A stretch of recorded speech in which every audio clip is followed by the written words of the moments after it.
It's felt like the Battle of Nordvik has gone pretty damn quickly, and here we are at the end of it already in our final week, and we have a lot of stuff to cover, some great, some not so great, but mostly pretty positive with this new mode.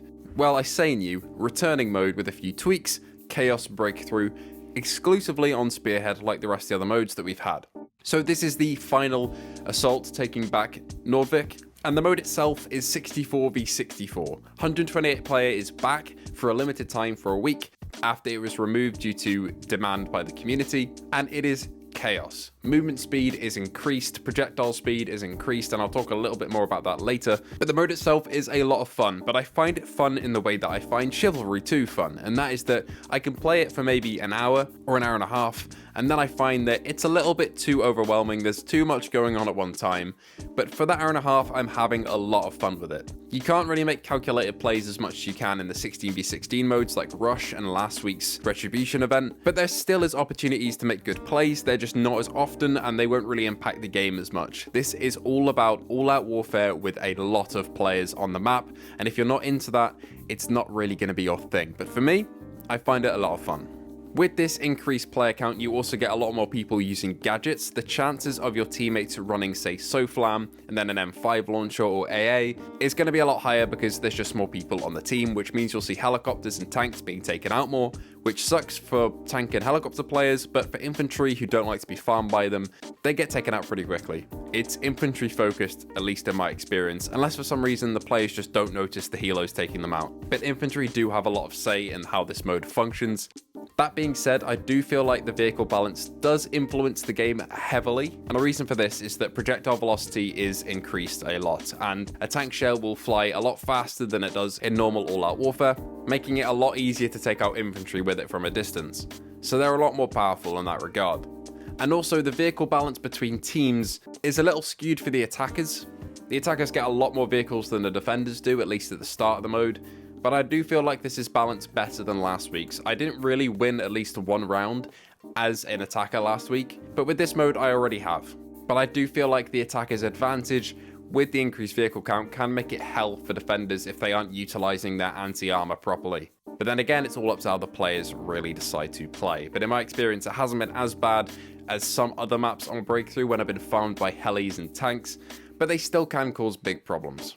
Anyway, let's dig further into projectile velocity and the problems it kind of causes, and the good things that it brings as well. See, when you think projectile velocity, you think bullets, right? Or tank shells, but that's not everything it increases. Sure, it does increase bullet velocity, which means that if you're firing, say, a DM7, it's going to fire faster than it used to in terms of how fast the bullet travels, which can make DMRs a lot more viable than they were before in all-out warfare. But it also means that if you throw a grenade, the multiplier gets put on that as well. And some of the weekly missions focused on spotting grenades and things like that for this week, and trying to use those in this mode was kind of a nightmare. You've got to throw it on the floor and hope to God that it bounces where you want it to, because you can't throw it like a normal human being.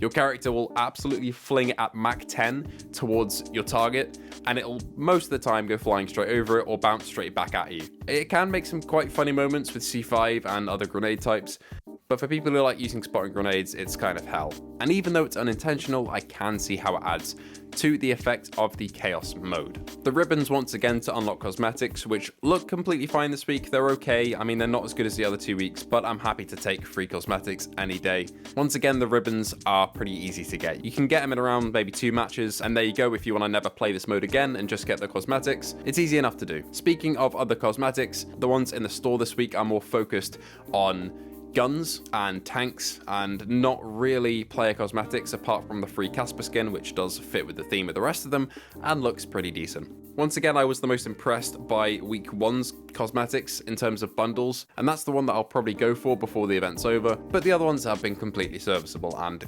good. They fit with the theme, they fit with the art style, and I don't really have any complaints about them. But moving on to my next point, which isn't really much of a conventional point in terms of commentary, because this mode just made me feel like I missed the bigger breakthrough modes on other maps. Although it could be an absolute mess sometimes, I would love to see how other maps, especially the reworked ones, play on this increased player count. It might be a complete mess, but I do just kind of wish that we got a few more maps in rotation for this Chaos Breakthrough mode. Who knows, maybe in Portal in the future we can have this back, but with every map in rotation. For now, Spearhead is completely fine, but it does make me wonder what could have been. Finally, let's talk about the weekly missions and the effects they had on this mode for me as a player. Now, of course, you don't have to go into this mode to complete the weekly missions, but I just happen to because it's kind of the most convenient thing to do when I'm trying to get them done, and I'm also trying to record. And I want to highlight one of the weekly missions in particular here, and that is the Marksman Headshot weekly mission. Sure, it's not too bad to complete 15 headshots with sniper rifles, but it did lead to me and other parts of the team hanging back and taking those shots, especially because of the increased bullet velocity, and not really pushing the objective as much as we usually would.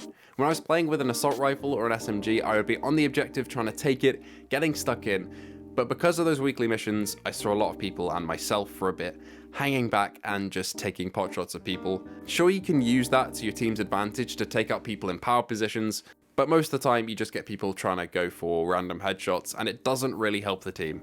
That's just something I observed, and it's not really DICE's fault. I mean, the weekly missions can be done in any mode, it's just unfortunate that it affected my experience with the mode, as a lot of people were hanging back and not really helping. However, if I've got to point out some of the bad, I need to point out some of the good as well, and that is that a lot of the weekly missions were focused on spotting, on spawning on deploy beacons, which led to more players deploying deploy beacons, which made for better teamwork and team play. And I've got to commend them for that. That worked really well. It was just the one marksman bonus one that I didn't really like that much because of the effect it had on the mode. Anyway, that wraps it up for the Battle of Nordvik. That is it. That is all the content we're getting as far as we're aware. And overall, I'm pretty satisfied with it. It's better than Liquidators for sure. And I might go into this further in a future video. Maybe not. We'll see how this goes and see if my opinion changes at all. But as it stands, I enjoyed this event pretty thoroughly all the way through. Good cosmetics, good modes for the most part, and it was a lot of fun bringing the community together once again. Now, I do want to bring attention to something not necessarily related to this mode, but something that I've really felt in it, and that is the lower tick rate. At least I think it's the lower tick rate or hit registration that's currently plaguing the game a little bit, and I saw Sergeant Danger Cow on Twitter talking about this too. I feel like I'm getting shot when I'm in cover and shouldn't be getting shot a lot more recently than I have before, and I'm hoping this is just something that's kind of gone unchecked since DICE has gone on holiday and will be fixed soon enough. But I do just want to point out that I have been feeling some hit reg issues, but I hope that does get resolved, and it usually does when DICE come back from holiday, so that should be okay, but for now it is a little bit scuffed. But what did you think of it, and what do you think of this week's mode? Do let me know in the comments below, and if you do want to come and talk to me or anybody else that loves this game, head over to the No Salt Discord, link is in the description below, and come say hi, we'd love to have you there. Anyway, this has been Jammy Hero, and I hope to see you in the next one.